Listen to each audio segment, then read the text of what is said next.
الله وبركاته. نحمده ونصلي على رسوله الكريم، أما بعد، فأعوذ بالله السميع العليم من الشيطان الرجيم من همزه ونفخه ونفثه.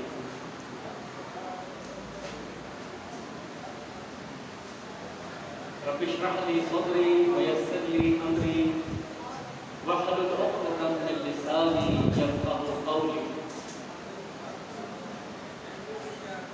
سبحانك لا علم لنا إلا ما علمتنا إنك أنت العليم الحكيم. قال الله تعالى في القرآن المجيد: وما قدر الله حق قدره صدق الله العظيم. ہر قسم کی کبریائی، بڑائی، بزرگی، ہر قسم کی حاکمیت، ہر قسم کی تعریفات، تمجیدات، ہر قسم کی تعریفات، پاکیزہ کلمات، خوبصورت نام صرف ایک اللہ رب العزت کے لیے، جو تمام جہانوں کا، ہر شے کا، کہ خواہ وہ جاندار ہے یا بے جان ہے، اس کا خالق ہے، مالک ہے، رازق ہے. وہ ایسا بادشاہ کہ جس کی بادشاہت کو کوئی زوال نہیں، وہ ایسا شہنشاہ کہ جو کسی کو اپنے معاملات میں جواب دے دے، وہ ایسی ہستی کہ جو پاک ہے ہر خطا سے، ہر نقص، کوتاہی، کمی، کجی، ہر حاجت سے اور ہر شرک سے. وہ وہی ہے اپنی ذات میں، اس جیسا کوئی نہیں، اور کبھی نہ ختم ہونے والے درود و سلام ہوں اللہ رب العزت کی خلقت میں جو سب سے اعلیٰ ہے، جو کائنات کے امام ہیں، جو نبیوں کے سردار ہیں، جو رحمت للعالمین ہیں، جو مجسم رحمت بنا کر بھیجے گئے، جو کھلا کھلا ڈرانے والے اور کھلا کھلا خوشخبریاں سنانے والے بنا کر بھیجے گئے. وہ کہ جن کی محنتوں سے، جن کی انتھک کوششوں سے اس حق کو اللہ رب العزت نے آج تک یہاں پہنچایا، اور قیامت تک جو بچے پیدا ہوں گے ان تک وہ حق پہنچتا رہے گا. تو کبھی نہ ختم ہونے والے درود و سلام ہو یا ایسی ہستی پہ جناب حضرت محمد مصطفیٰ صلی اللہ تعالی علیہ وآلہ وصحبہ وسلم پر.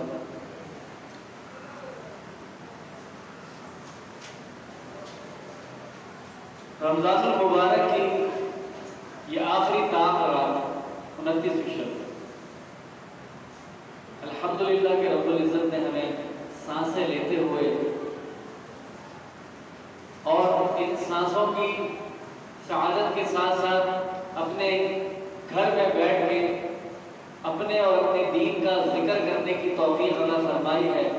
الحمدللہ الحمدللہ الحمدللہ، لا حول ولا قوت الا باللہ. یہ نہیں ہو سکتا تھا مالک اگر تو نہ چاہتا، اگر تو نہ چاہتا تو یہ ہو ہی نہیں سکتا تھا. اس کا تو سارا کریڈٹ ہی تجھے ہے میرے پروردگار. تو میرے پیارے بھائیوں،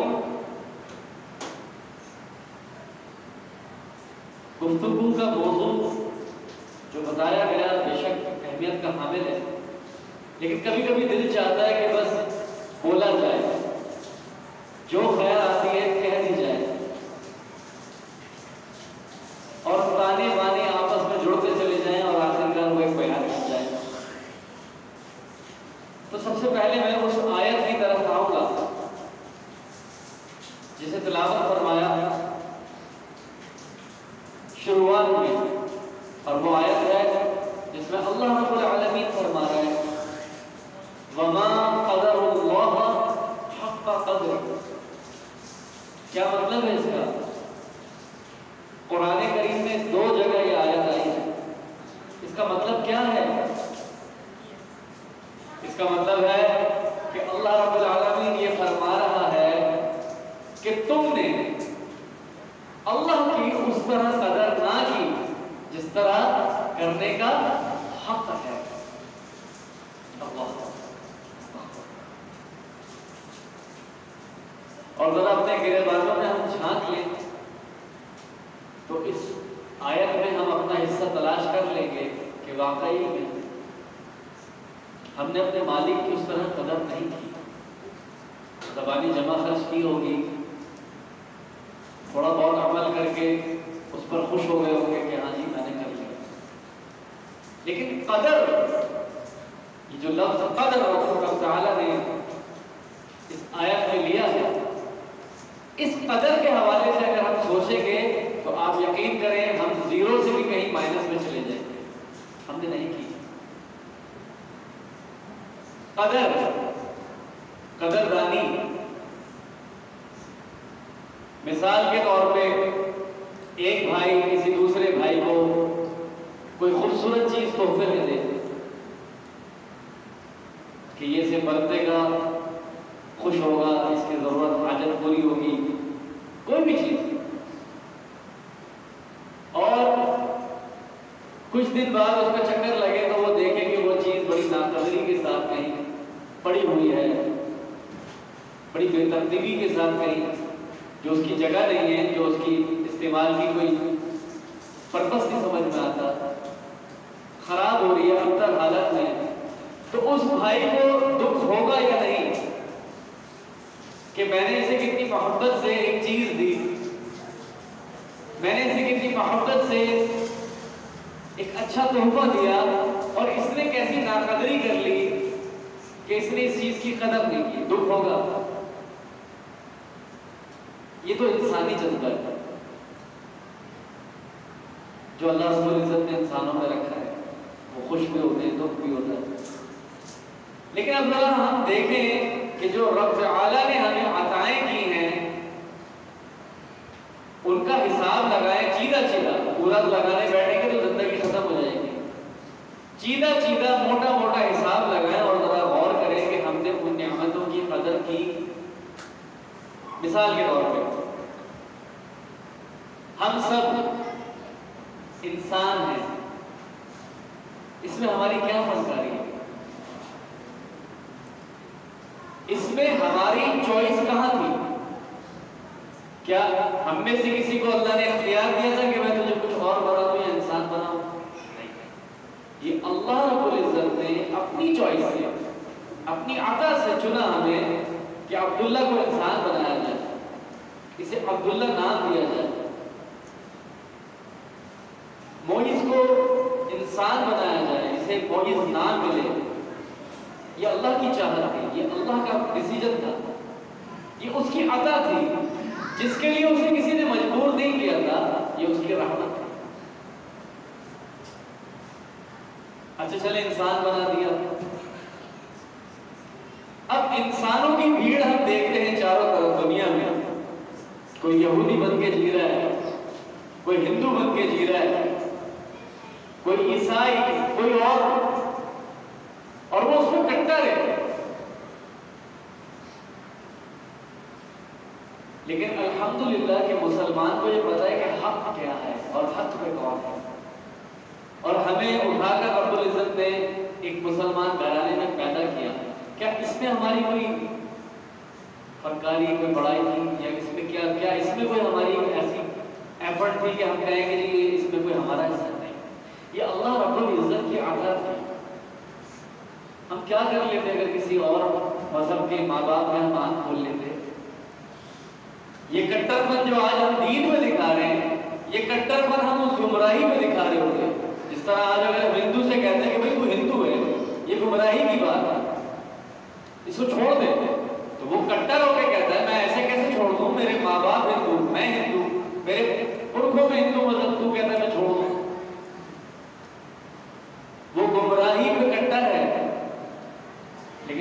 الحمدللہ یہی کٹرپن اللہ رب العزت نے جو ہمیں دیا اس کو حق پر استعمال کرنے کی توفیق دی.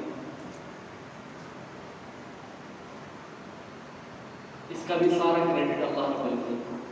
اچھا چلے مسلمان بھی بنا دیا ٹھیک ہے، لیکن اس سے بھی بڑی ایک بات ہے کہ مسلمان بنایا تو کب بنایا، کس دور میں بنایا؟ مسلمان بنایا تو اس عظیم ہستی کی امت میں بنایا صلی اللہ علیہ وسلم، کہ جن کا امتی ہونے کی خواہش خود کتنے ہی انبیاء علیہ السلام نے کی ہے.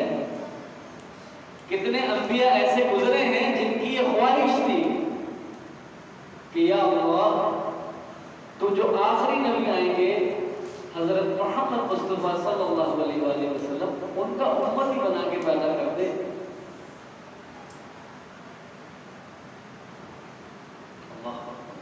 اب محمد کریم صلی اللہ علیہ وآلہ وسلم کا امت ہی ہو کر پیدا ہو کے دنیا میں آنکھ کھولنا، کیا یہ ہمارے کسی کھاتے میں آتا ہے؟ نہیں. یہ اس اللہ رب العزت کی عطائیں ہیں جس کی ہم نے قدر کی نہیں، ہم نے قدر نہیں کی، اور ہم نے انتہا سے زیادہ ناقدری کا مظاہرہ کیا. اللہ کا، اس کے نبی صلی اللہ علیہ وآلہ وسلم کی ناقدری، اور اس کے قرآن، اس کے کلام کی ناقدری، اس کی دی زندگی کی ناقدری، اس کی دی نعمتوں کی ناقدری، اور نہ جانے کتنے بیٹھ جائیں تو بڈھے ہو جائیں گے، کتنی ناقدری ہم نے کی ہے. ہم تو ڈھنگ سے شکر بھی نہیں ادا کر پاتے. کیا ہم نے اس رمضان کی قدر کی؟ واللہ ہی نہیں کی. ہم نے رمضان کی قدر اس طرح نہیں کی. میں اپنے سب سے پہلے اپنے لیے کر رہا ہوں یہ بات، اللہ کی قسم یہ بات سب سے پہلے اپنے لیے کر رہا ہوں کہ ہم نے رمضان کی قدر اس طرح نہ کی جس طرح کرنے کا حق تھا، جس طرح صالحین کر گئے.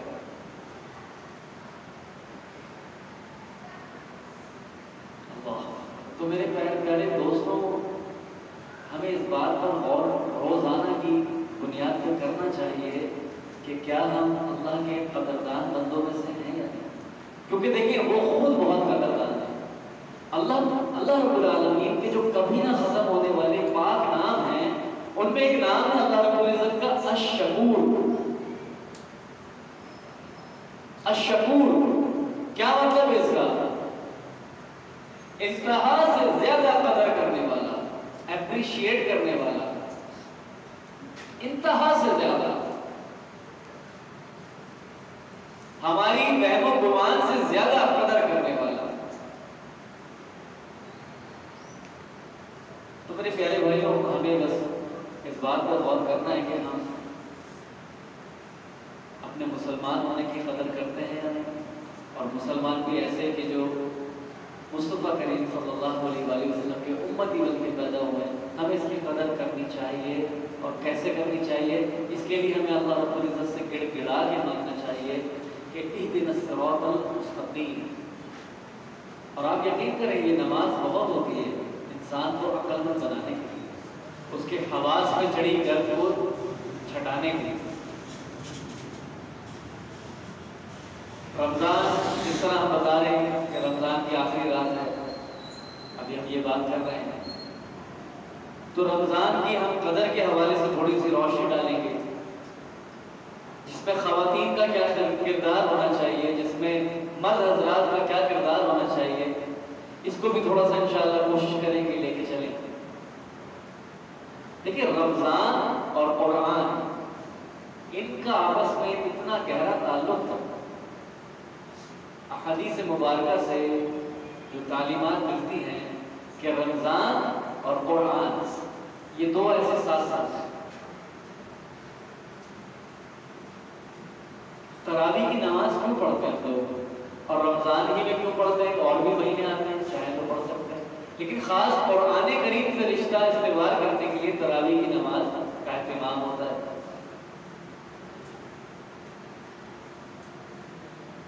قرآن سنتے ہیں، کھڑے ہوتے ہیں، قیام کرتے ہیں، کبھی تھکن بھی ہوتی ہے، کبھی دل نہیں بھی چاہ رہا ہوتا، کھڑے ہو گئے کہ نہیں قرآن سننا ہے۔ قرآن سننا اگر اہمیت کا حامل ہے تو قرآن سمجھنا اس سے کہیں زیادہ اونچی سطح کا اہمیت کا حامل ہے۔ قرآن کا سمجھنا، ہم نے بس یہی کیا، ہم نے کہا قرآن سنیں گے، ٹھیک ہے بھائی سن لیجیے۔ ہم نے کہا قرآن پڑھیں گے، یعنی صرف قرأت کریں گے، عربی میں پڑھ کے رکھ دیں گے۔ پچھلے اگر صرف پاکستانی قوم کی بات کریں تو پچھلے 70 سالوں سے ہم نے صرف یہ کیا، رمضان آیا بھائی 3 بار میں نے قرآن پاک ختم کر لیا، اچھا بھائی واہ واہ واہ کیا بات، بھائی سمجھ آیا کچھ؟ کوئی ایک آیت، اس کا معنی، اس کا مفہوم، اس میں جو چھپا ہوا میسج ہے، سمجھ نہیں آیا۔ سمجھ کیوں نہیں آیا؟ سمجھنے والی عقل لگائی نہیں۔ دیکھیں میں چھوٹی سی بات اس طرح سمجھانے کی کوشش کرتا ہوں اللہ کی توفیق سے کہ دیکھیں ہم نے قرآن کو سمجھنا ایک بہت کوئی مشکل کام سمجھ لیا اور آخرکار اس کو اٹھا کے علماء کرام کے حوالے کر دیا کہ جی یہ آپ ہی سمجھ سکتے ہیں، ہمارے بس کی شاید بات نہیں ہے۔ للہ ایسا نہیں ہے، واللہ ایسا نہیں ہے۔ اللہ رب العزت نے اپنی اس کتاب کو اپنے ہر بندے کے لیے اتارا ہے، کیونکہ وہ اپنے ہر بندے سے اس کے بارے میں سوال ہی تو کر رہا ہے۔ جب وہ سوال اپنے ہر بندے سے کر رہا ہے تو یقیناً اس نے اتارا بھی اپنے ہر انڈیویجولی، ہر سنگل بندے کے لیے ہے۔ مسئلہ کیا ہے؟ مسئلہ یہ ہے کہ جو توانائیاں ہم اپنی روزی کمانے میں لگاتے ہیں، مثال کوئی آدمی کوئی کام کرتا ہے، کوئی آدمی کسی اور طرح پیسے کماتا ہے، کوئی کسی اور طرح کماتا ہے، لیکن وہ اپنے طریقے میں اپنی سارے سینسز، اپنی عقل، اپنا فوکس لگاتا ہے۔ اس کو پتہ ہے یہ کرنا ہے اور یہ کرنے سے ہی مجھے 4 پیسے ملیں گے۔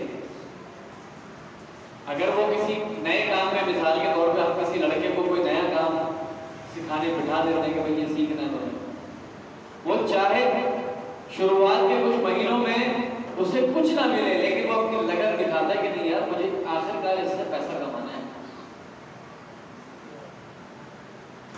اور جب وہ اپنی پوری سینسز کو لگاتا ہے، جب وہ اپنی عقل، شعور جو اللہ نے ہر انسان کے اندر رکھا ہے، ہمیں ایسا لگنے لگا کہ یار جو ڈگری لے کے آ گیا، جو کالج سے آ گیا، جو یونیورسٹی سے پڑھ کے آ گیا، شاید اس میں شعور ہے۔ نہیں، شعور اللہ رب العزت نے ہر انسان میں رکھا ہے، چاہے وہ موچی ہے، چاہے وہ کباڑیا ہے، چاہے دنیاوی لیول پہ جتنے بھی چھوٹے کام ہم کرتے ہوئے جس کو دیکھتے ہیں، ہر اس انسان میں اللہ نے شعور رکھا ہے۔ ایک موچی اپنے کام میں بڑا شعور دکھاتا ہے کہ یہ چپل ایسے بنے گی یا ایسے جڑے گی تو جوڑ دیتا ہے، ایسا ہی ہے نا۔ اس کے بعد وہ دماغ لگا ہوا تھا، اس نے اس کا جو محنت کرنے والا حصہ ہے وہ لگائی اس نے اس کام پہ، نتیجہ اس کام کو کر دیا۔ ہم نے مسئلہ یہ بنا لیا کہ ہم نے اپنی دنیاوی حاجات کے لیے تو اپنے تمام سینسز کو استعمال کرنا ہے۔ مثال کے طور پہ ایک جوتا خریدنے اگر بازار جا رہے ہیں تو ہم بہت ہوشیار ہیں، اس کو موڑ کے بھی دیکھیں گے، اس کو بجا کے بھی دیکھیں گے، اس کی کمپنی کا نام، اس کی سلائی ولائی سب چیک کریں گے، اور بہت زیادہ ہمارے پاس اگر ٹائم اور اویلیبلٹی ہوگی تو ایک آدھ کوئی دوست بھی ساتھ لے جائیں گے کہ یار یہ مشورہ بھی دے سکتا ہے۔ ایسا ہے نا کہ نہیں؟ کیوں بھائی اتنا کیوں کر رہا ہوں؟ جوتا لے رہا ہوں نا 1000 روپے کا، آنکھ بند کر کے تھوڑی لے سکتا ہوں۔ اسی طرح کوئی گاڑی خرید رہا ہے، اس میں بھی وہ بڑا ایکٹیو ہے، بڑی ٹھوک بجا کے، بڑا مکینک کو ساتھ بجا کے، اور جناب اس کے اوپر بڑی محنت اور جستجو کر کے اس کے لکس کے اوپر ساری دھیان دینے کے بعد آخرکار وہ گاڑی خرید رہا ہے۔ آنکھیں بیچ کے کبھی کسی کو گاڑی خریدتے دیکھا آپ نے؟ آنکھیں بیچ کے تو کبھی نہیں ہم نے دیکھا نا کہ یار وہ 4 لاکھ روپے کی گاڑی آنکھیں بیچ کر کے لے آیا، ایسا نہیں ہوتا۔ یہی معاملہ گھر بنانے کا ہے، ہمیں گھر بنانا ہوتا ہے تو ہم بڑے ایکٹیو ہو جاتے ہیں، بھائی فلاں مستری کو بلانا ہے، فلاں وہ ٹھیکیدار اچھا ہے، فلاں وہ مزدوروں کی ٹولی اچھی ہے، یہ فلاں سیمنٹ یہ اچھا ہے، فلاں سریا یہاں سے ہے، ساری ڈیٹیلز آپ ہم سے لے لیجیے. ہم بڑے ایکٹیو کھڑے ہوئے نظر آ رہے ہوں گے آپ کو. کیوں بھائی اتنے ایکٹیو کیوں ہو؟ گھر بنا رہا ہوں نا بھائی، مذاق بات ہے کیا؟ ایکٹیو نہیں ہوگا تو کیا نہیں ہوگا؟ ایکٹیو یہی تو وقت ہے میرا ایکٹیو ہونے کا، کیونکہ روز روز گھر بناتا ہے کیا انسان؟ صحیح کہہ رہا ہے. لیکن زندگی ملی ہے ایک بار.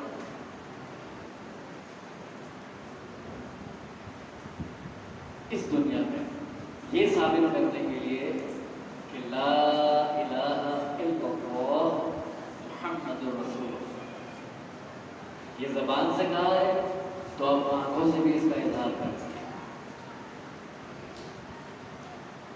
یہ ایکسپٹ کیا نا تو نے کہ نہیں ہے کوئی معبود سوائے اللہ کے، وہی حاکم ہے،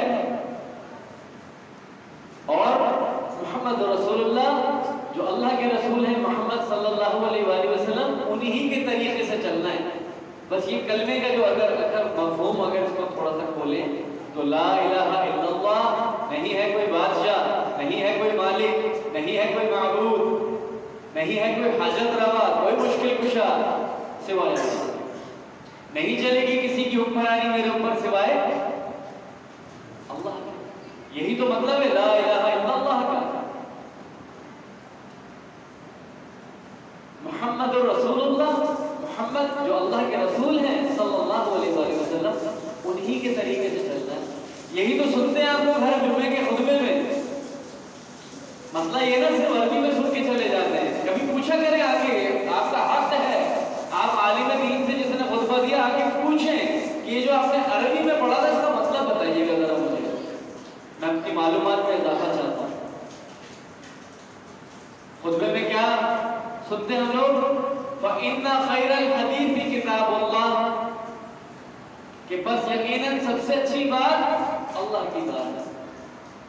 وَخَيْرَ الْهَدِي هَدِي مُحَمَّدٍ صلی اللہ علیہ وسلم، اور طریقوں میں سب سے بہترین طریقہ محمد صلی اللہ علیہ وسلم. تو خیر اسی سلسلے کو دوبارہ لیتے ہیں کہ دیکھیں ہم جب دنیاوی معاملات میں اتنے ایکٹیو ہیں، ہر انسان کوئی نہیں کہہ سکتا کہ میں اپنے اس دنیاوی معاملے میں ایکٹیو نہیں کرتا، ایکٹیو رہتے. ہمیں اپنے دینی معاملات میں بھی ایسا ہی ہوشیار ہونا پڑے گا. کون کہہ رہا ہے آپ سے پورے مہینے میں قرآن ختم کریں؟ آپ سال میں کریں گے. آپ اللہ سے زندگی مانگے خیر و برکت والی، آپ زندگی میں ایک بار ختم کریں، لیکن سمجھ کے کریں. اور ہمارے دور میں تو بہت آسانی ہے میرے بھائیوں. کیا ہم نے قرآن کریم کو سمجھا اس رمضان میں؟ اگر نہیں سمجھا اس رمضان میں ہم نے قرآن کی ایک بھی آیت کو، تو اللہ کی قسم ہم نے اس رمضان کی قدر نہ جانی، ہم نے اس رمضان کی قدر کو نہ پایا. اور ایسی بھی تو ہے نا کہ جو قرآن سمجھتے نہیں ہیں لیکن قیام ساری رات کر رہے ہیں، دن بھی نفل پڑھ رہا ہے، ٹائم ملا نفل پڑھ رہا ہے، اچھی بات ہے پڑھو. لیکن وہ حدیث کتنی بڑی خوشخبری ہے کہ نبی صلی اللہ علیہ وآلہ وسلم فرماتے ہیں کہ ایک آدمی جو قرآن کریم کی ایک آیت قل هو اللہ احد، یہ ایک آیت ہے، یہ ایک آیت، اللہ الصمد، یہ ایک آیت، مطلب یہ ایک ایک آیت چھوٹی چھوٹی بتا رہا. ایک آیت کو اگر کوئی انسان، اگر کوئی مومن سمجھ کے پڑھ رہا ہے، اس میں تدبر کر رہا ہے، اس کے معانی میں اپنی عقل لگا رہا ہے ایمان کے ساتھ، تو یہ افضل ہے اس بات سے کہ وہ 100 رکعتیں نفل پڑھے گا. اللہ اکبر. کیا میں اور آپ دن میں 100 رکعتیں پڑھ پائیں گے؟ سوال نہیں پیدا ہوتا. ہمارے ساتھ فکر معاش ہے، ہمارے ساتھ دیگر معاملات ہیں، گھریلو معاملات ہیں، لیکن دیکھیں یہ پوشیدہ بونس رکھے ہوئے اللہ نے ہمارے لیے. لیکن تب ملیں گے جب ہم ہوشیار مومن بنیں گے، عقل مند مومن بنیں گے کہ نہیں بھائی میں ایسے کیسے اللہ کی کتاب کو بس عربی میں پڑھ کے رکھوں. کیا میرے دل میں کبھی خیال نہیں آیا کہ یار میں اس کو سمجھوں گی تو صحیح، اس میں کہا کیا ہے اللہ نے؟ اور آپ یقین کریں اس امت کی خیر کے دن شروع ہو جائیں گے اس دن جس دن قرآن کریم ان کی بھوک بن جائے گا، جس دن قرآن کریم ان کی پیاس بن جائے گا، جس دن اپنے کسی مسئلے کو قرآن کے سائے کے علاوہ کسی اور معاملے میں اس کا حل ڈھونڈیں گے نہیں، خود اس دنیا کا جو سب سے ملعون طبقہ ہے وہ خود یہ کہتا ہے کہ جس دن مسلمان کو اپنے قرآن سے اتنا لگاؤ ہو گیا اس دن ہی ہم پر غلبہ پا جائیں گے۔ اگر آج مسجد اقصی پہ حملے ہو گئے، اگر آج امتیوں کی غیرت کا باقاعدہ کھلا کھلا امتحان لیا جا رہا ہے، تو یہ اس کی سب سے بڑی وجہ یہ ہے کہ اپنے اللہ کی کتاب کو ہم نے صرف دعاؤں کی کتاب بنا دیا، عربی پڑھ کے اس کو برکتوں کے لیے پڑھنے کی کتاب بنا دیا، اور اس کے بعد جناب اونچی جگہ پہ رکھ دیا۔ یہ سب سے بڑی وجہ ہے آج امت کے ذلیل ہونے کی، کیونکہ میرا رب تعالیٰ فرما رہا ہے کہ اس قرآن سے ہی ہم قوموں کو عروج دیں گے، اور اس قرآن کے ترک سے ہی ہم قوموں کو رسوا کرتے ہیں۔ پاکستانی قوم کو یہ سمجھنا پڑے گا ان کی تقدیر جڑی ہے قرآن کے ساتھ ہے، واللہ اس کے علاوہ کوئی حل ہو نہیں سکتا۔ پاکستانیوں کو تو یہ سمجھنا پڑے گا ہی ہر حالت میں اگر اپنی بقا چاہتے ہیں، ورنہ آپ یقین کریں کتنی قومیں جن کا ذکر خود رب العالمین نے فرمایا اپنی کتاب میں کہ ان کو اتنا کچھ دیا اور پھر اس کے بعد ایسے ہی ذلیل کر کے ان کو رسوا کر دیا۔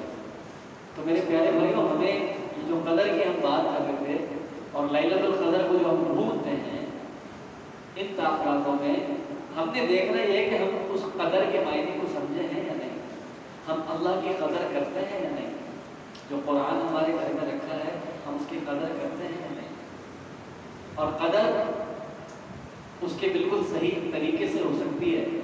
مثال کے طور پہ ایک باپ یا ایک ماں اپنے بچے سے کہ بیٹا مجھے فلاں تیرا کام کر دے، میری حاجتیں پوری کر دے، اور بچہ کہ نہیں میں تو اپنی ٹانگیں دوڑا رہا ہوں، آپ کو چھوڑ کے بھول جا سکتا ہوں، آپ کی قدر کرتا ہوں بھائی، میں سیکنڈ آپ سے نہیں بھول جا سکتا۔ تو وہ باپ یہ کہے گا نا یہ کیسی قدر کر رہا تم میری۔ ایک بات ایک چھوٹی سی مثال دینی پڑ رہی ہے، دنیاوی اعتبار سے بھی ہمیں قدر کے پہلو سکھائے جاتے ہیں کہ نہیں، باپ کا حکم ہے اس کو ماننا، یہ اس کی قدر کرنا ہے، ماں کا حکم اس کو ماننا اس کی قدر کرنے کے مترادف ہے۔ تو میرے پیارے بھائیوں، میرے دینی بھائیوں، اللہ کی، اس کے دین کی، اس کے نبی صلی اللہ علیہ وسلم کی اور اس کی پاک پاکیزہ کتاب کی قدر کرنی پڑے گی۔ یہ روشنی ہے جو ہمارے گھروں میں رکھی ہوئی ہے، اس پر سے مٹی ہٹائیں، اللہ سے دعا مانگیں کہ یا اللہ اس سے کہیں زیادہ مٹی جو میرے دل پہ چڑھ چکی ہے اسے بھی اتار دو مالک، میں اسے سمجھنا چاہتا ہوں، اور میرا ایمان ہے کہ تو نے میرے سمجھنے کے لیے بنائی ہے، اگر یہ میرے ہاتھ میں ہے تو یہ تو نے میرے سمجھنے کے لیے بنائی ہے، یہ میرا ایمان ہے، اور سب سے زیادہ تو چاہتا ہے اس بات کو کہ میں اسے سمجھوں، تیرے سے زیادہ کوئی یہ چاہتا بھی نہیں ہے کہ میں تیری اس کتاب کو سمجھوں، تو لہٰذا اس کتاب کو اس طرح تھامیں آج کے بعد سے، آج سے ابھی سے، کہ اب میں جو اس کتاب کو میں تھام رہا ہوں میں اس کو سمجھنے کے لیے تھام رہا ہوں،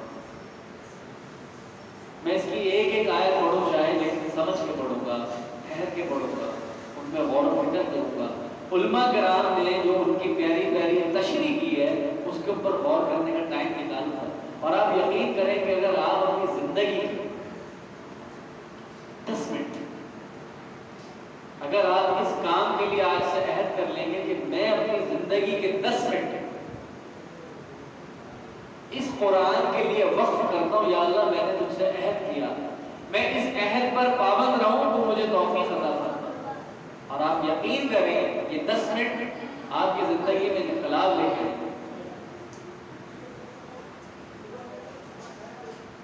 کیسے؟ دیکھیں یہ جو سورج اور چاند کا جو یہ ایک سرکل ہے نا، یہ ایک زندگی ہے، ہمیں روزانہ زندگی ملتی ہے، ہم روزانہ زندہ ہوتے ہیں، ہم روزانہ مرتے ہیں، یہ حدیث سے ثابت ہے، اسے وفات صغرا کہتے ہیں۔ حدیث میں آیا اس کا نام وفات صغرا۔ ایک جو وفات ہوتی ہے ہماری دنیا سے پتہ جو کٹتا ہے وہ وفات کبریٰ ہے، یہ وفات صغرا ہے۔ اور مسنون دعاؤں سے اس کی دلیل ثابت ہے کہ جب پاک نبی صلی اللہ علیہ وآلہ وسلم بستر پر آپ لیٹ جاتے تو آپ صلی اللہ علیہ وآلہ وسلم سونے کے لیے پڑھتے اللہم بسمک اموت و احیا، اے اللہ میں تیرے نام کے ساتھ جیا اور مرا۔ اور جب جیسے ہی صبح اللہ رب العزت آپ کو بیدار فرماتا تھا، آپ میں روح جو ہمارے اندر روح آتی ہے اللہ کے حکم سے آتی ہے، جب ہماری روح لوٹتی ہے یہ اللہ کے حکم سے آتی ہے، یہ بھی حدیث سے ثابت ہے۔ تو جیسے ہی نبی صلی اللہ علیہ وآلہ وسلم بیدار ہوتے تھے تو آپ کیا پڑھتے تھے؟ الحمدللہ، تمام تعریفیں اللہ کے لیے، الذی احیانا بعدما اماتنا، جس نے ہمیں زندہ کیا بعد اس کے کہ ہم مر چکے تھے، وَإِلَيْهِ النُّشُورُ، اور ہمیں لوٹ کے اسی کے پاس جانا ہے۔ یہی معنی ہے سو کے اٹھنے کی دعا ہے۔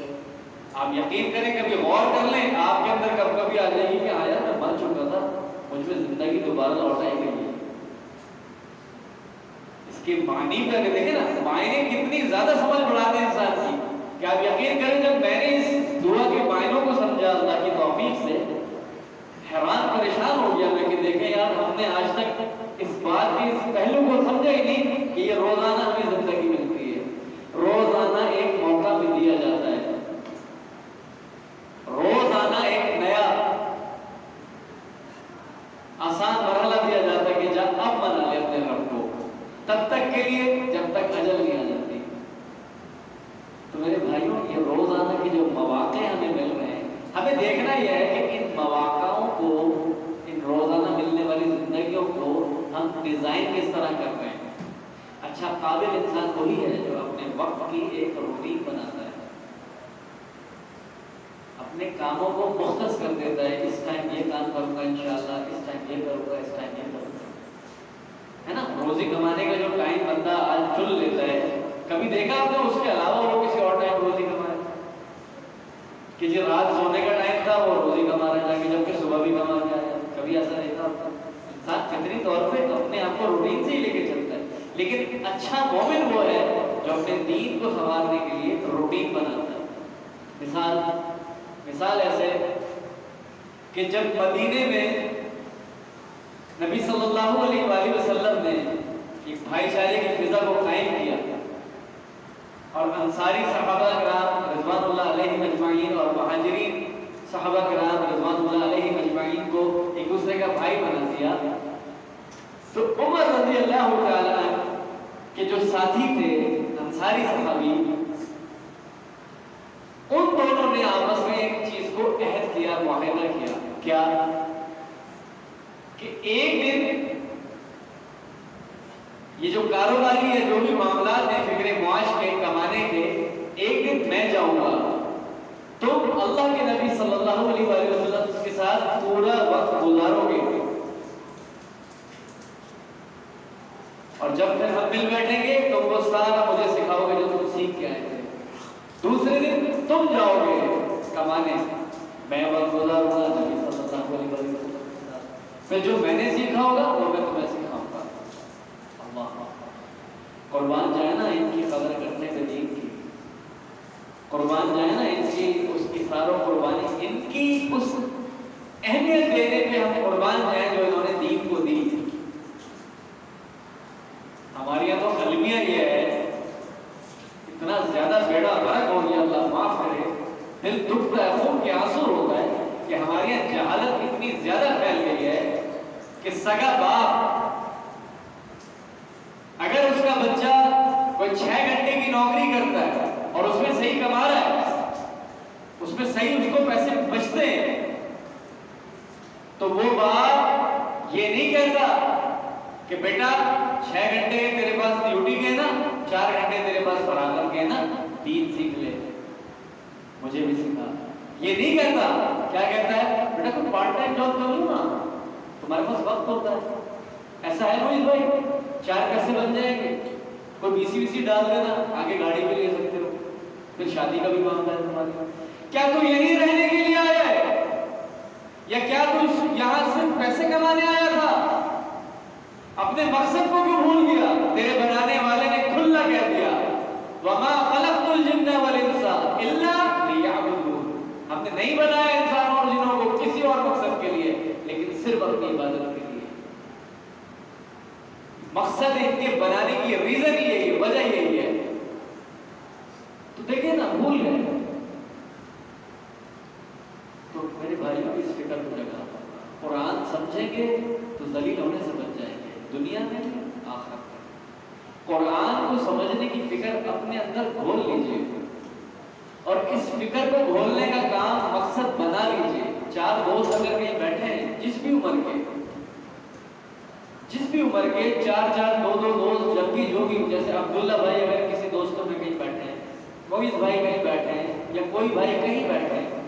آج ہم جب بیٹھتے ہیں کہیں کوئی کچہری لگاتے ہیں تو ہم اس پہ دنیاوی باتوں کے علاوہ ہمارے پاس کیا ہوتا ہے؟ اور بہت زیادہ اگر ہمارا جوش مارتا ہے تو ہم سیاسی باتیں لے کے بیٹھ جاتے ہیں. فلاں یوں کر رہا ہے، فلاں نے یار یہ کتنا بنا دیا. اس سے حاصل کچھ نہیں.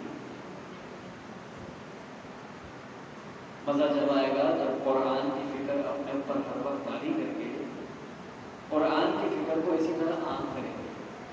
ہم نے پوچھنا چھوڑ دیا ایک دوسرے سے کہ بھائی نماز پڑھی تو نے، سمجھ کے پڑھی تو نے، پڑھی تو پڑھی سمجھ کے پڑھی.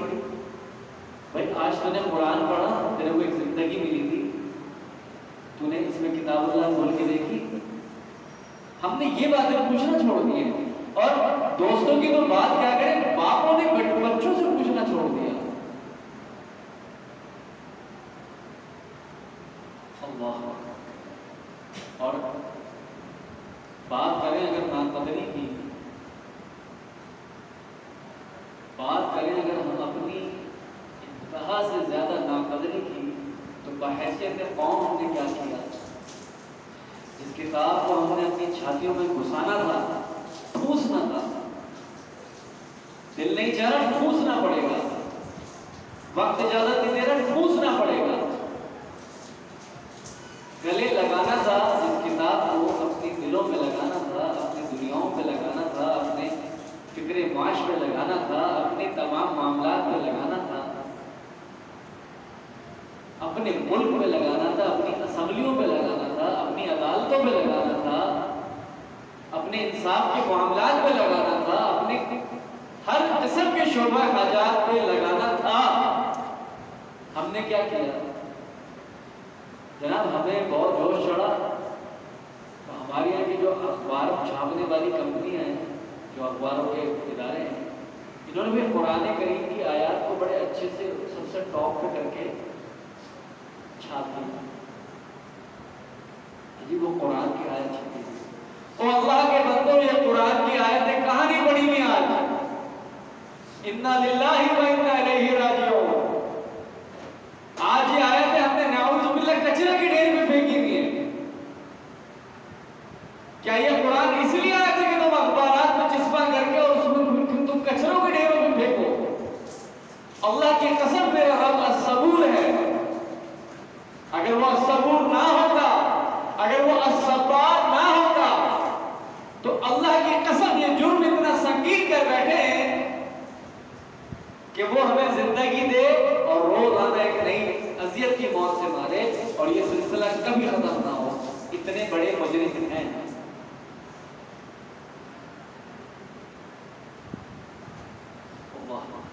پھر کہتے ہیں جی کفار ہم پہ سازشی کر رہا ہے. کرے گا، حقدار ہو تم اس کے، تم اس سے زیادہ کے حقدار ہو. یہ تو اس نے پھر بھی امینڈمنٹ کی ہوئی ہے، یہ تو اس نے پھر ترمیم کی ہوئی ہے.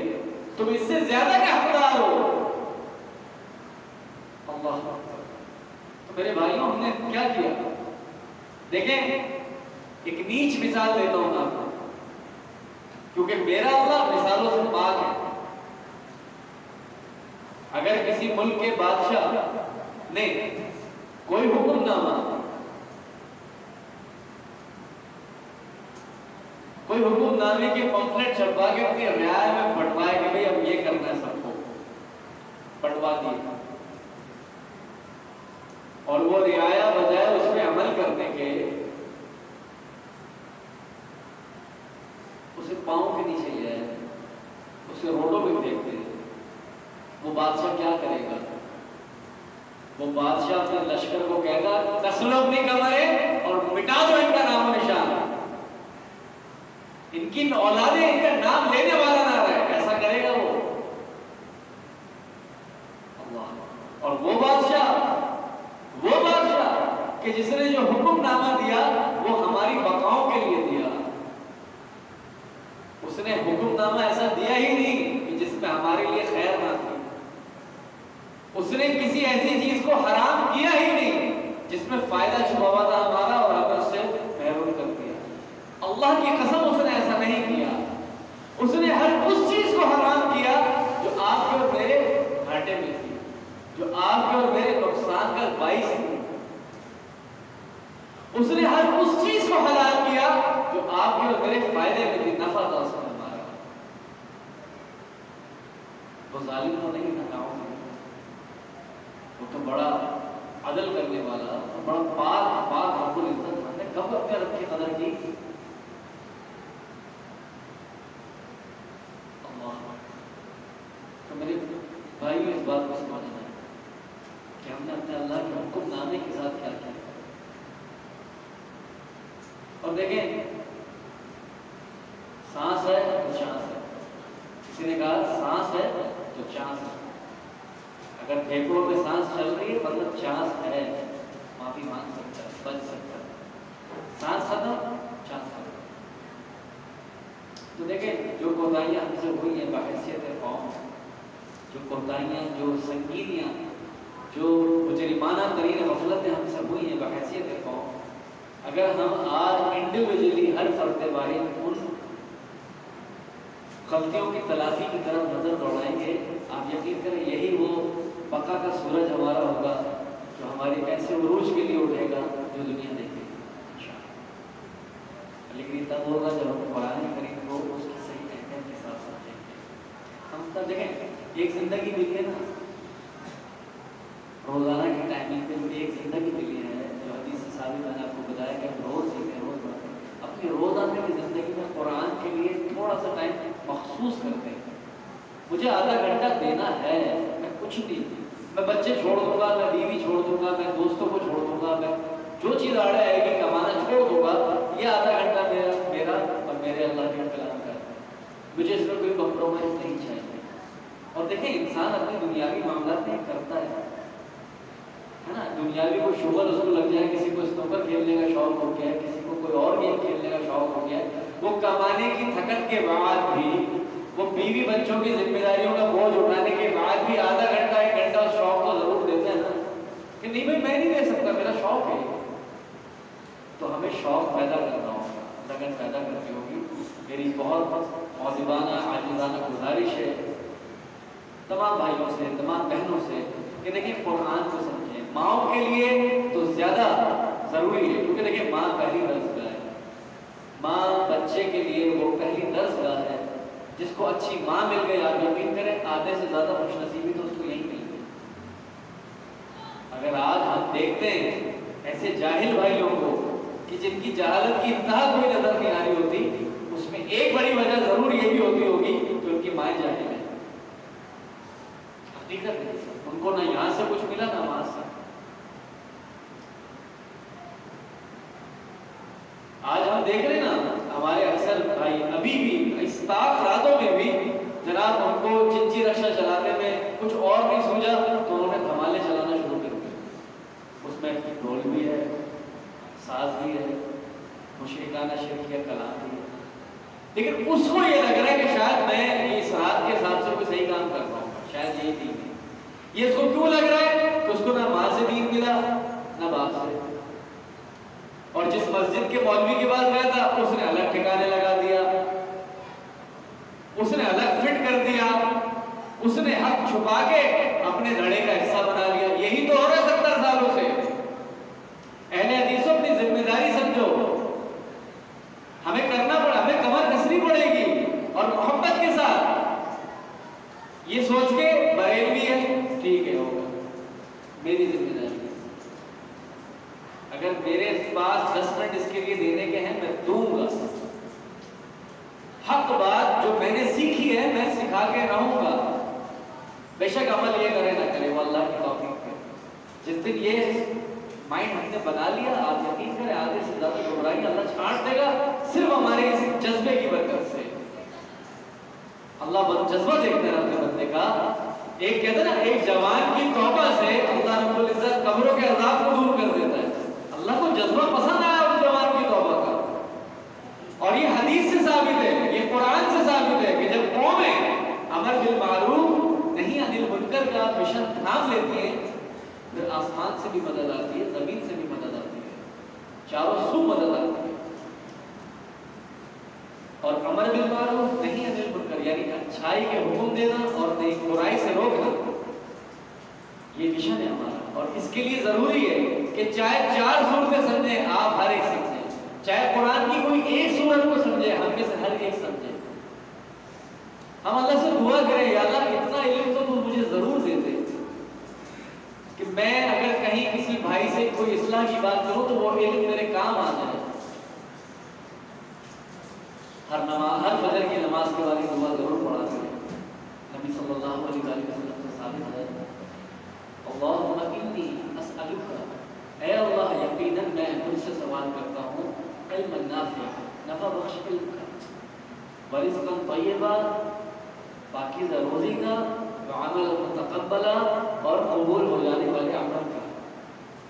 تو میرے پیارے بھائیوں یہ جذبے بڑھانے پڑیں گے ہمیں۔ اگر یہ دیکھتے ہیں کہ تو کوئی بریلوی ہے تو ٹھیک ہے، یہ بریلوی ہے، میں نے اس کے لیے کیا کیا، ہمیں کس طرح اپنا دماغ بنانا پڑے گا، کیونکہ دیکھیں 70 سالوں سے ہم جو دیکھتے آ رہے ہیں وہ یہ ہے کہ اگر اہل حدیث ہے تو اس نے یہ کہا کہ جی میں اہل حدیث ہوں، آئی ایم دی بیسٹ، میں صحیح ہوں، یہ بریلوی ہے،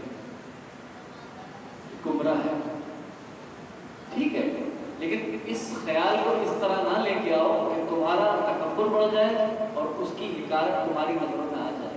اگر یہ آ گیا تو تم ہلاک ہو گئے، تمہاری ہدایت تمہارے گلے کا توق بن جائے گی۔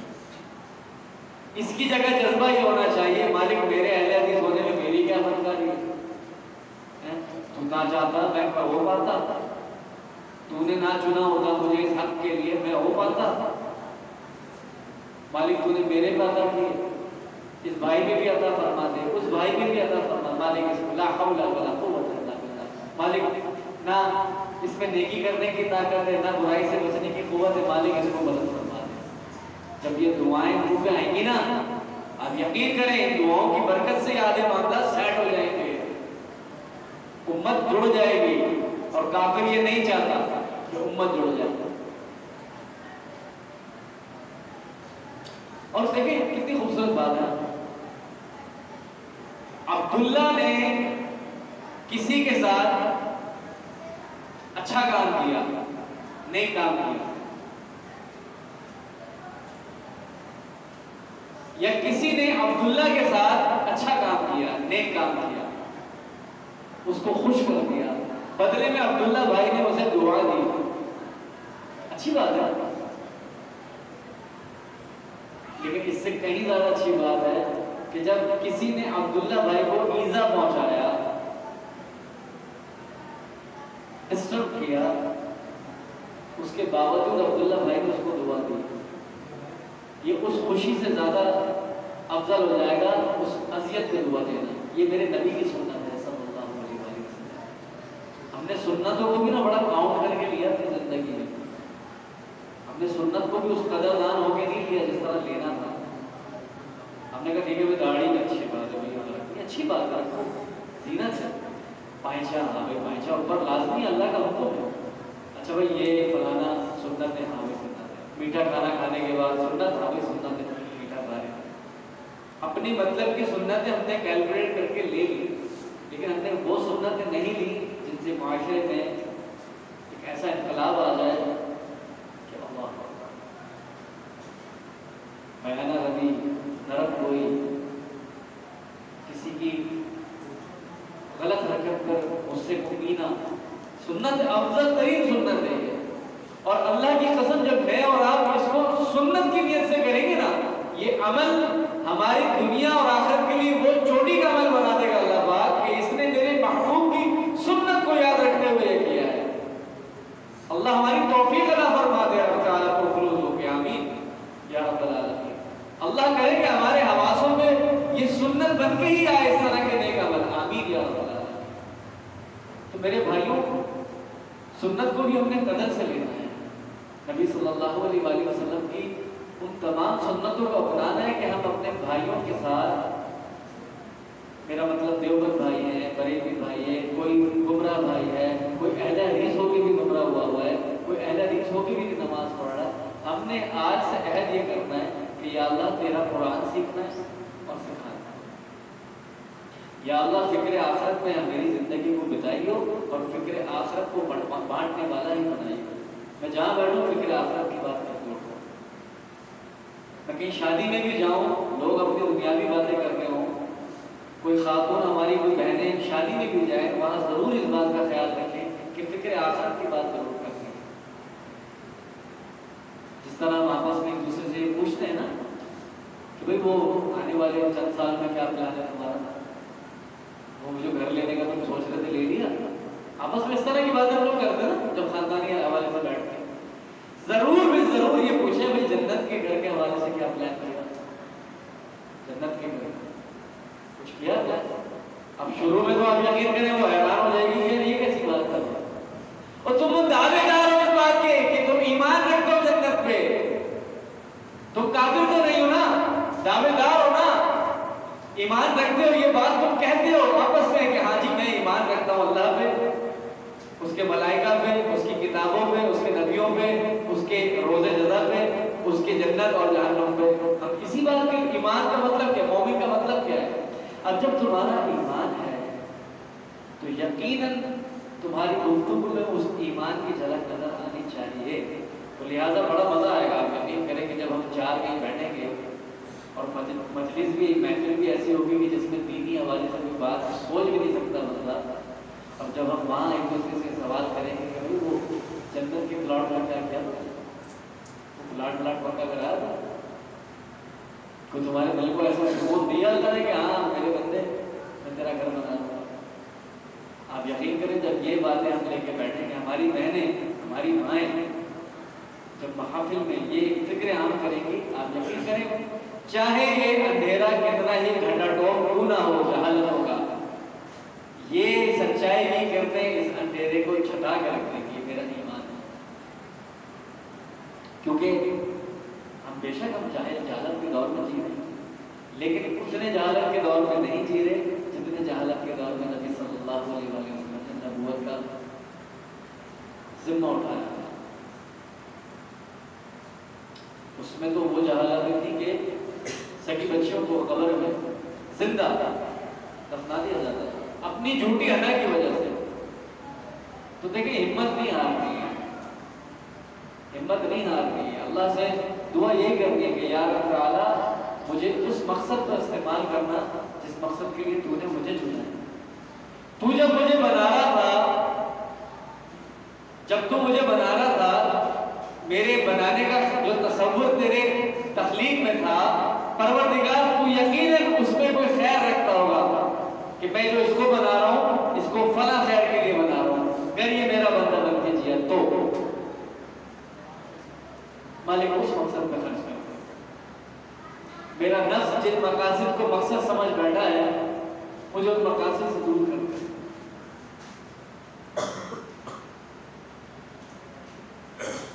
آج کی زندگی میں یہی ہے ہمارا مقصد نا، اچھا پیسہ بن جائے، اچھا گھر ہو جائے، شادی وادی اچھی جگہ ہو جائے گا، خوبصورت بیوی ہو یا خوبصورت شوہر ہو جائے، اور بس اچھی اولاد مل جائے، خوبصورت صحت مند اولاد مل جائے، بس اتنا ہی مقصد ہے ہمارا۔ اس لیے اتنا مقصد ہے کہ ہم واقعی زمین کے کیڑے بن کے جی رہے ہیں، زمین کے کیڑے بن کے جی رہے ہیں۔ دیکھیں بنی اسرائیل کو اللہ رب العزت نے عزتیں دی، افضلیت ان کو دی مخلوقات پہ منو سلوا دیتا تھا میرا رب تعالیٰ انہیں. ایسا ہے نا, منو سلوا آتا تھا ان کے, آسمان سے کھانے آتے تھے. شیطان نے کیا کیا, وسوسہ کیا ڈالا ان کے دل میں. پتہ ہے کسی بھائی کو یہ نا, یہ جو ہمارے یہ والے بھائی بیٹھے ہیں, پتہ ہوگا نا شیطان نے وسوسہ کیا ڈالا کہ جی اللہ سے کہیے یہیں پر اناج اگا دے, پیاز اگا دے, فلاں اگا دے, یہ اگا دے, خود بنا کے کھائیں. شیطان کی کیا پلاننگ تھی یہ وسوسہ ڈالنے میں, کبھی اس پہ غور کیا ہم نے؟ شیطان جو ہمارا ازلی دشمن ہے, جو انتہا سے زیادہ گمراہ کرنے والا ہے, عیار ہے, چالاک ہے, مکار ہے, جھوٹا ہے, پلید ہے, ملعون ہے, جس کی برائی کی لمٹ کوئی نہیں ہے, وہ جو ہمارا دشمن ہے, اس کی کیا پلاننگ تھی بنی اسرائیل کو یہ وسوسہ دیتے ہوئے, جو سمجھ میں آتا ہے کہ یقیناً وہ یہ چاہتا ہوگا کہ ان کا ان آسمانوں سے رشتہ توڑو. اگر یہ آسمانوں سے کھانے آتے رہے اور ان کا دھیان آسمانوں پر لگے رہے تو کبھی بیدار نہیں چلے. انہیں زمین کی مخلوق بنا کر جینے پہ مجبور کرو. یہ زمین سے لے کے زمین میں کھا کے اور زمین میں اپنے آپ کو ختم کر کے بس ان کا زمینی تعلق ہو, بس آسمان سے ان کا تعلق نہ بن سکے, آسمان والے سے ان کا تعلق نہ بن سکے. بس وہاں ڈال دیا.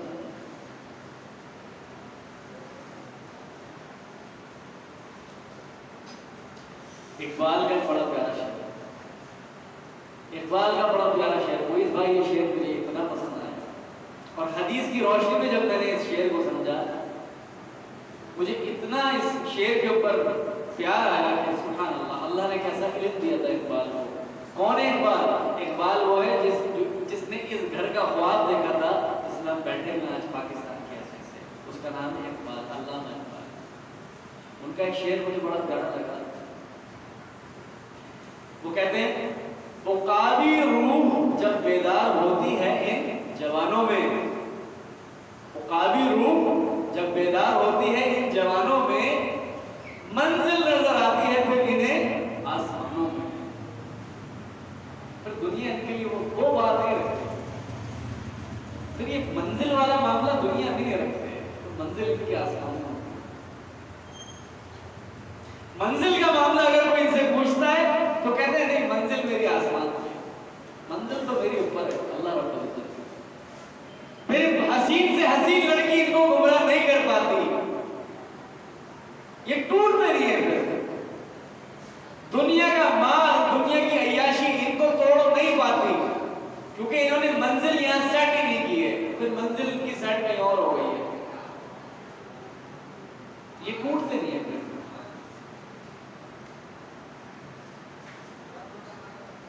اللہ, اچھا کیسے نظر آتی ہے منزل, کیسے نظر آتی ہے آسمانوں پہ؟ حدیث کی روشنی سے لیں گے. لیکن میرے بھائیوں, جب ایک مومن بندہ, اللہ کا ایسا بندہ یا بندی جو اللہ کو راضی کرنے کے لیے جیا, جب اس کے جانے کا ٹائم آتا ہے, حدیث مستند حدیث سے ثابت یہ بات ہے کہ جب اس کے جانے کا ٹائم آتا ہے تو رب العالمین انتہائی شفقت والے, انتہائی خوبصورت, خوشبودار, جاذب نظر فرشتوں کو اسے لینے بھیجتا ہے. اسے فرشتے آ کر بیٹھتے ہوئے نظر آنے لگتے ہیں, وہاں بیٹھ گئے, وہاں بیٹھ گئے, وہاں بیٹھ گئے, ٹولیوں کی صورت میں فرشتے آتے ہیں. گھبراتا بھی ہے. پھر جو مین فرشتہ آتا ہے بڑا, جو ملک الموت, ان کا سردار جو آتا ہے ان کو لینے کے لیے, جو خاص جسم کی روح نکالتا ہے, اس ٹولی کا سردار جو ہوتا ہے وہ آ کے سلام پیش کرتا ہے. بندہ پھر بھی گھبراتا ہے تو وہ پھر اس کو جنت کی بشارت دیتا ہے, بس آپ گھبراؤ نہیں. اور اس طرح سے اس کی روح کو نکال دیتا ہے جسم سے. حدیث میں آتا ہے کہ جس طرح آٹے میں سے کوئی اگر بال لپٹ جائے آٹے میں تو اس کو اگر کھینچے تو وہ بآسانی نکل آتا ہے, اس کی روح کو نکالا جاتا ہے.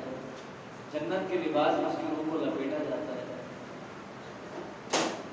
اور وہ جو ٹولی آئی تھی فرشتوں کی اس مین فرشتے کے ساتھ وہ ایک، اور ہر فرشتہ اس جستجو میں ہوتا ہے کہ میرا نمبر کب آئے گا، میری باری کب آئے گی، اور بندے کی روح کہاں جا رہی ہے؟ آسمانوں پہ۔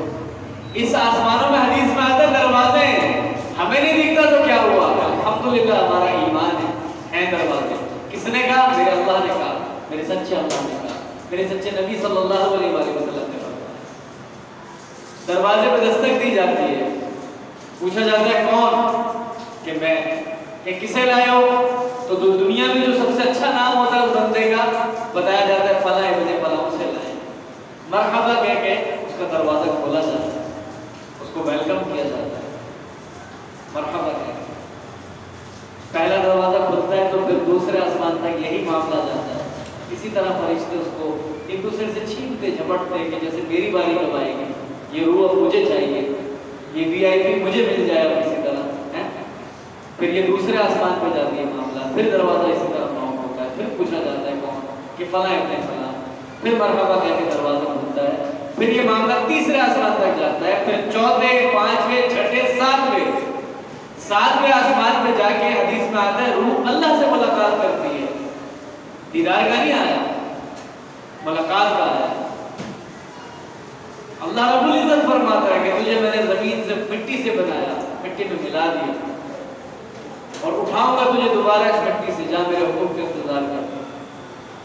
اور پھر اسی طرح خوشی خوشی وہ روح واپس ساتویں آسمان سے زمین میں آخر کار لا کے قبر میں ڈالی جاتی ہے۔ تب یہ وہ وقت ہوتا ہے جب ہم اپنے مردے کو دفنا کے دور جا رہے ہوتے ہیں اور مردہ اٹھ کر بیٹھنے لگتا ہے۔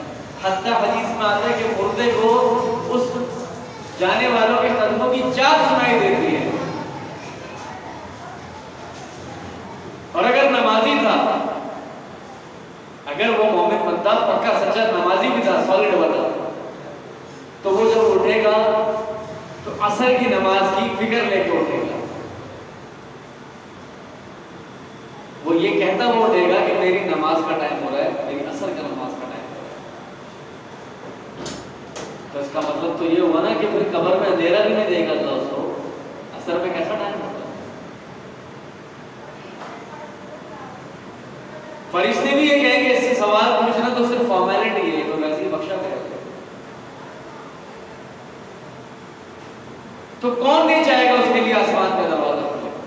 ہم سب چاہیں گے نا۔ کون چاہے گا کہ اس کے ساتھ یہ معاملہ ہو کہ اس کی روح کو چھینتے جھپٹتے ہوئے اس کے جسم سے نوچا جائے، اور اس کے بعد جب بدبودار ٹاٹ میں دھکے کھاتے ہوئے وہ آخرکار آسمان تک لے جایا جائے ذلیل کرتا ہوا، اور پھر آسمان کا دروازہ جب بجوایا جائے اس کے لیے تو کہا جائے گا کون، کہ فلاں، تو حکم آ گیا اللہ کا کہ اسے پھینک دو زمین پہ دوبارہ، اس کے لیے آسمان کے دروازے نہیں کھلیں گے، اور پھر اس روح کو اتنی ہی بے دردی سے پٹکا جاتا ہے دوبارہ زمین پہ، پہلے آسمان سے لوٹا دی جاتی ہے۔ تو میرے بھائیوں، ہمیں پھر وہ روح جاگ جانی چاہیے جس کے بعد پھر منزل ہماری آسمانوں پہ ہوگی۔ جب میں اور آپ اس مقصد سے جئیں گے نا کہ بس اب میری منزل تو آسمان کا دروازہ کھل جائے میرے لیے، جب میری روح نکلے گی نا آسمان کا دروازہ میرے لیے کھل جائے، مجھے رسوا کر کے نیچے نہ پھینکا جائے۔ بس جب یہ مقصد بنا لیں گے، آپ یقین کریں آنکھوں سے ہم اچھا کام کریں گے، کان سے ہم اچھا کام کریں گے، ناک سے اچھا ہم کام کریں گے۔ ناک سے کیسے؟ ناک سے ایسے ہم اچھا کام کریں گے کہ اگر کوئی نامحرم بہن ہماری خوشبو لگا کے جا بھی رہی ہے، ہم سانس روک لیں گے کہ نہیں مجھے نہیں سننا، میرا اللہ جانتا ہے میں اس کے اگر خوشبو کو میں نے انجوائے کر لیا تو میں ہو گیا، ٹھکانے لگ گیا۔ پھر ہم ان ہاتھوں سے اچھا کام کریں گے، ہم شرمگاہ سے حلال کام کریں گے، ہم اپنے قدموں سے اچھا کام کریں گے، حتیٰ ہم جسم کے اعضاء سے ہر عضو سے اچھا کام کریں گے، اور آپ کا یقین کریں گے یہی عبادت ہے۔ اسی کے بارے میں کہا اللہ نے کہ وَمَا خَلَقْتُ الْجِنَّ وَالْإِنسَ إِلَّا لِيَعْبُدُونِ، ہم نے نہیں بنایا انسانوں اور جنوں کو لیکن صرف اپنی عبادت کے لیے۔ پھر بندے کا دیکھنا بھی عبادت ہوگا، آپ یقین کریں سننا بھی عبادت ہوگا، چلنا پھرنا آنا جانا عبادت ہوگا، نماز پڑھنا یہ تو عبادت ہے، لیکن پھر یہ سارے کام افضل ترین عبادت بن جائیں گے، اور یہ تب ہوگا جب ہم اللہ کی قدر کریں گے، جب جب ہم قرآن کریم کی اس آیت کے اوپر شرمسار ہو کے نظر ڈالیں گے کہ اللہ رب العزت فرما رہا ہے کہ وما قدر اللہ حق قدر، تم نے اللہ کی قدر اس طرح نہ کی جس طرح کرنے کا حق ہے۔ اللہ رب العزت بار بار ہماری زندگی میں ایک آخرت رب تعالیٰ لے کے آئے تب تک جب تک تو ہم سے راضی نہیں ہو جاتا۔ پروردگار اب مزید جو گھڑیاں ہیں اس کی بھی اہمیت کو ہم پالیں اور اگلی سال کی ہم اس طرح تیاری کر لیں کہ اب جو رمضان آئے تو ہم اس کے صحیح مقصد کو پانے کی جستجو میں لگا۔ ایک بڑے اچھے عالم نے بڑی خوبصورت بات کی، موہت بھائی مجھے بہت پیاری لگی، فرمایا اپنی زندگی کو رمضان بنا لو، اپنی زندگی کو رمضان بنا لو، تمہارے موت کے دن کو اللہ رب العزت تمہاری عید کا دن بنا دے گا۔ دنیا رو رہی ہوگی لیکن تم خوش ہو، دنیا تمہارے اوپر رو کے بین کر رہی ہوگی کہ میرا پیارا میرا چلا گیا، تم خوش ہو گے، اور تم اتنے خوش ہو گے کہ تم دنیا میں اس خوشی کا اندازہ کر نہیں سکتے۔ یہ تمہارے بس کی بات نہیں ہے کہ تم دنیا میں اس وقت کی خوشی کی اہمیت کا اندازہ کر سکتے۔ رمضان زندگی بنا لیں میرے بھائی، یہ رمضان اگر جا رہا ہے یہ مت سمجھیے کہ رمضان والی پرہیزگاری ہم جا رہے ہیں، عہد کریں لیکن زندگی ہی رمضان میں جا رہا۔ میں اپنی زندگی کو رمضان بنا کے جینا چاہتا ہوں۔ یہ روزے جو مجھے سکھا کے گئے ہیں، میں صرف اپنی بھوک کی پرواہ نہیں کروں گا، میں اپنے اطراف میں بھوکوں کی پرواہ کروں گا۔ میں ایسے معاملات کے اندر اپنی توانائیاں لگاؤں گا کہ جس میں ایک بڑے پیمانے پہ لوگوں کی بھوک افلاس مٹانے کا معاملہ ہوتا ہے۔ میں خیر کے کام کروں گا یا اللہ، اور یہ سب تب ہوگا میرے پیارے بھائیوں جب اللہ کی ہم قدر کریں۔ اللہ رب العزت سے دعا ہے کہ پروردگار ہمیں اپنا سچا قدردان بننا بنا، آمین یا رب العالمین۔ رب تعالیٰ ہمیں ضائع ہونے سے بچا دے۔ روزانہ کتنے پیدا ہوتے ہیں کتنے ضائع ہو جاتے ہیں، ان کی گنتی بھی کوئی نہیں ہے۔ اللہ رب العزت ہمیں ضائع ہونے سے بچائے۔ وقت بہت زیادہ بھی آپ لوگوں کا، جزاکم اللہ خیر، احسن الجزاء فی الدنیا والآخرہ۔ یا رب تعالیٰ اس وقت کو ہمارے لیے باعث فخر بنا دے، باعث عزت بنا دے، دنیا میں بھی اور آخرت میں بھی اپنی بارگاہ میں قبول فرما لے۔ اس وقت کو جو تو نے توفیق دی ہمیں تیرے ذکر کو لے کے ساتھ بیٹھنے کی، اللہ رب العزت ہم سے راضی ہو جائے، ہماری دنیا بھی اچھی کر دے، ہماری آخرت بھی اچھی کر دے، اور رب تعالیٰ ہمیں ہماری زندگی کو صحیح معنوں میں رمضان بنا کر گزارنے کی توفیق عطا فرمائے۔ سبحان ربک رب العزت عما یصفون وسلام علی المرسلین والحمد للہ رب العالمین۔ السلام علیکم۔